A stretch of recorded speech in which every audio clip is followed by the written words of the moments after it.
ഇനി രണ്ടാമത് പറയുന്നത് അധ്യാപകരോടാണ്. നിങ്ങൾ സ്കൂളിൽ നിന്ന് ടൂർ പ്ലാൻ ചെയ്യുമ്പോൾ 3000-4000 രൂപ ചാർജ് വരുന്ന ടൂർ ഒരിക്കലും പ്ലാൻ ചെയ്യരുത്. കാരണം നിങ്ങളുടെ മുൻപിലിരിക്കുന്ന ആ ക്ലാസ് റൂമിൽ ഇരിക്കുന്ന 35-40 കുട്ടികൾ എല്ലാവരും ഒരുപോലെയല്ല. അതിൽ ചില കുട്ടികൾ സാമ്പത്തികമായിട്ട് കുഴപ്പമില്ലാത്ത കുടുംബത്തിൽ നിന്ന് വരുന്നവരുണ്ടാവും. ചില കുട്ടികൾ ഒരു മിതമായ കുടുംബത്തിൽ നിന്ന് വരുന്നവരുണ്ടാവും. പല കുട്ടികളും അന്നാന്ന് കൂലിപ്പണിയെടുത്തിട്ട് കിട്ടുന്ന തുച്ഛമായ വേതനം കൊണ്ട് ചിലവ് കഴിഞ്ഞു പോകുന്ന കുടുംബത്തിൽ നിന്ന് വരുന്നവരായിരിക്കാം.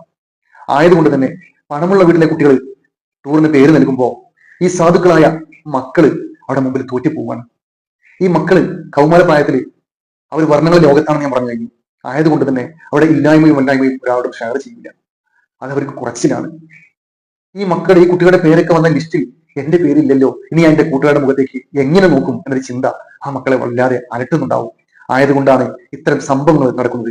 അറിയാതെയാണെങ്കിലും ഈ സ്കൂളിലെ ടൂർ പ്ലാൻ ചെയ്ത ആ അധ്യാപകർക്കും ഈ 2 മരണത്തിനും പങ്കുണ്ട് എന്നൊരു സത്യം നമ്മൾ ചിന്തിച്ചിരിക്കേണ്ട ഒരു കാര്യമാണ്. ഇനി മൂന്നാമത് പറയാനുള്ളത് മക്കളോടാണ്. മക്കളെ, പൊന്നുമക്കളെ, ആത്മഹത്യ ഒന്നിനും പരിഹാരമല്ല. ജന്മം നൽകി കഷ്ടപ്പെട്ട് നിങ്ങളെ നെഞ്ചിലിട്ടിട്ടാണ് ഓരോ മാതാപിതാക്കളും നിങ്ങൾ വളർത്തുന്നത്. സാധുവായ പിതാവ് പറഞ്ഞ വാക്കുകൾ, പ്രത്യേകിച്ച് പ്രവാസികളായ പിതാക്കന്മാരാവുമ്പോൾ മക്കളെയൊക്കെ വിട്ടിട്ട് മരുഭൂമിയിൽ പോയി കഷ്ടപ്പെടുമ്പോൾ കണ്ണീരും വിയർപ്പും ഒഴുക്കിയിട്ടാണ് അവർ കഷ്ടപ്പെടുന്നത്. അതും നിങ്ങൾക്ക് വേണ്ടിയിട്ട്. അവരുടെ പ്രയാസങ്ങളൊന്നും അവർക്ക് പ്രശ്നമല്ല, നിങ്ങൾ പ്രയാസപ്പെടാതിരിക്കാൻ വേണ്ടിയിട്ടാണ്. ഈ പിതാവിന്റെ പ്രയാസം പറഞ്ഞു കഴിഞ്ഞു 1400 റിയാൽ കൊണ്ട് എന്തെല്ലാം ചെയ്തു തീർക്കണമെന്ന്. പക്ഷെ ആ പൊന്നുമോള് ആ ഉപ്പയുടെ ഭാഗം ചിന്തിച്ചില്ല. അതുപോലെ നിങ്ങളോട് പറയാനുള്ളത്, നിങ്ങളൊക്കെ വളർത്തുന്നത് ഒരുപാട് കഷ്ടപ്പെട്ടിട്ടാണ്. എല്ലായ്പ്പോഴും നിങ്ങൾ പറയുന്ന എല്ലാ കാര്യങ്ങളും സാധിപ്പിച്ചു തരാൻ അവർക്ക് കഴിഞ്ഞുകൊള്ളണമെന്നില്ല. ഈ ഒരൊറ്റ കാരണത്താൽ നിങ്ങൾ നിങ്ങളുടെ ജീവൻ വെച്ചിട്ട് അവരോട് പക വീട്ടുമ്പോൾ നിങ്ങൾ മനസ്സിലാക്കേണ്ട മറ്റൊരു സത്യമുണ്ട്. ഈ മാതാപിതാക്കൾ നിങ്ങൾ പോയതിൽ ഒരുപാട് വിഷമിക്കും, ഒരുപാട് സങ്കടപ്പെടും. എന്നാൽ എന്നും നിങ്ങൾ ഓർത്തിട്ട് കരഞ്ഞിരിക്കണമെന്ന് നിങ്ങൾ ഒരിക്കലും തെറ്റിദ്ധരിക്കരുത്. ദൈവം മറവി എന്നൊരു സംഭവം നമുക്ക് അനുഗ്രഹമായിട്ട് തന്നിട്ടുണ്ട്.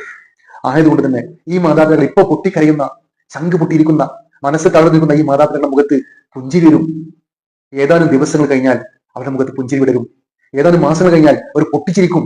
അവർ കാർട്ടൂൺ കാണും, കോമഡി കാണും, അവർ അവരുടേതായ ജീവിതത്തിൽ പോകും.